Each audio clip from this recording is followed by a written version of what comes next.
Never have enough time to play it all. You know everybody wants to walk in someone else's shoes. Everyone's forgot who they are. Hello and welcome back to Otter Creek in Rio Grande, where I'm getting started on moving the railroad further east and south as the railroad goes. And you know, as I built the railroad, I've tried to adhere to a couple of different rules. One of which is trying to keep to a 36-inch aisle width, and then the other is trying to keep all of the track 6 inches in from the fascia. And you know, as I built the loops around here from Frying Pan going up to Maroon Creek, reality set in, and I figured out that there was really no way that I was going to be able to do that without taking something from the aisle width there. Otherwise, I was going to end up with some radii that was not going to be conducive to good operation. So I'm at the point now where I'm kind of reaping what I sowed. And so what I've done is I've created this jig here, if that's what you want to call it, that extends 6 inches beyond where the track is. So that would be, in theory, where my fascia would run. And so you can see my 36-inch aisle width, if I keep it, ends up being right here is where the benchwork would have to be built for the structures heading east and south. So obviously I'm gonna have to make some concessions here. And I think I'm gonna start, you know, my methodology, if you will, is I'm for sure probably gonna have to bring the 6 inches into 3 inches. I think 3 inches is acceptable. I won't have to have that 3 inches everywhere, probably just right in here.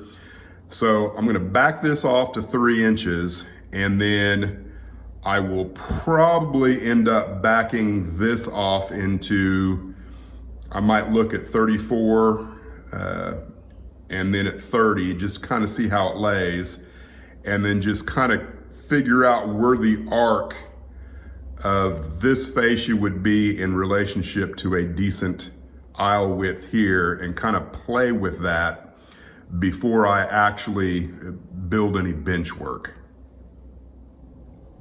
Well, here's what I've come up with. And if this is where the fascia is gonna be, I've gone ahead and kind of marked out where a 30-inch aisle space would be in between the dotted lines. And I think that's gonna work. Probably the next real-time decision-making that I need to do is how do I approach the bench work in this area and how it's gonna interface with this. Here's what I'm thinking at the moment. At its narrowest, the bench work through this area really can't be any wider than 17 inches. And so the debate is, do I keep that 17-inch box, so to speak, from all the way over here, leaving Maroon Creek until it widens out down here? I think that's probably would be the easiest thing to do. And I do want to keep this bench work as simple as possible. I'm not going to do L girders. I plan on just doing simple box type construction with a cross joist every 2 feet probably, or as needed for whatever it takes to support the spline. The issue comes in with the distance from here to where my tracks are currently leaving is right at 17 inches right now, probably 16 inches for this track. And you know, I'm gonna want my turnout that, because these two tracks converge and become one, leaving this area. The turnout needs to be right in here. And I think as long as that turnout is in between the two runners, so to speak, as long as it's inside that 17 inches, I think I will be fine. And then, if there's plywood that sticks out, because I do want my turnout to be on plywood, and then the spline will have to continue on from there for Maroon Creek anyway. So that's kind of what I'm looking at. Now, as far as the vision, what I'm wanting it to look like, if the Maroon Creek line, the line that's running further east, if it goes through a tunnel, so to speak, and then is the closer line to the wall here, as it comes out right here, kind of in the dead center of the aisle space there, I'm actually wanting the terrain to protrude from the outside of the fascia. That's the plan. And if you can't maybe envision that, here's what I'm wanting to recreate. This is Hellgate, which I think is going to be the name of the town at the very end here. And I'm wanting to recreate this section of mountain, that maybe sticks just outside of the fascia. I don't know, maybe the fascia just needs to be down here somewhere. But when it comes down to it, I don't know exactly how it's all gonna work until I get a single piece of spline that I can mess with all the way through here to the corner. And I would love to be able to draw. If I could actually draw what I can see in my mind, it would probably make a lot more sense to me. But I think I'm just the guy that needs to work with 3D objects for any of it to come to fruition. So we'll see how this turns out from here.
there it is.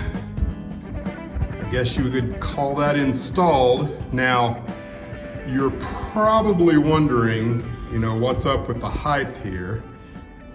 And I decided that I wanted somewhere between 6 and 8 inches of height between the spline and the benchwork, primarily for scenic reasons. That way I can bring the fascia down and up as needed anywhere I want to in there. Now it ended up being 8.5 inches lower than what the top of the spline will be because I can't do math. But it's gonna work, I'm pretty sure. Kind of an unconventional way of maybe installing it, but you gotta do what you gotta do when you're working by yourself. It's pretty solid. I've got about 5 feet of distance between the two supports and 16 inches of overhang on either side of the support. That's well within the recommended practices for span and overhang, so plenty sturdy. And the distance was supposed to be 16 inches, ended up being 15 7/8 because I can't do math. But hey, it's gonna work. Not sure where I'm gonna go next, so just stick around, and in the next segment we'll figure out what the heck it is I'm doing.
Well, the original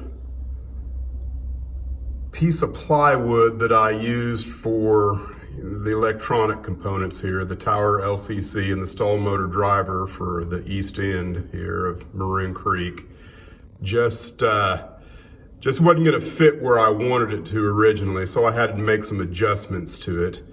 But everything's working well, so we're gonna move on to the next step.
I know what you're thinking. That doesn't look like spline. And you're right, it doesn't, but I got to thinking this is kind of a good stopping place for the rest of the month of June. I've got some scheduled leave off from work, got a big family reunion, and my daughter is coming down for 2 weeks. So I'm not going to be doing any construction at all, for the rest of June.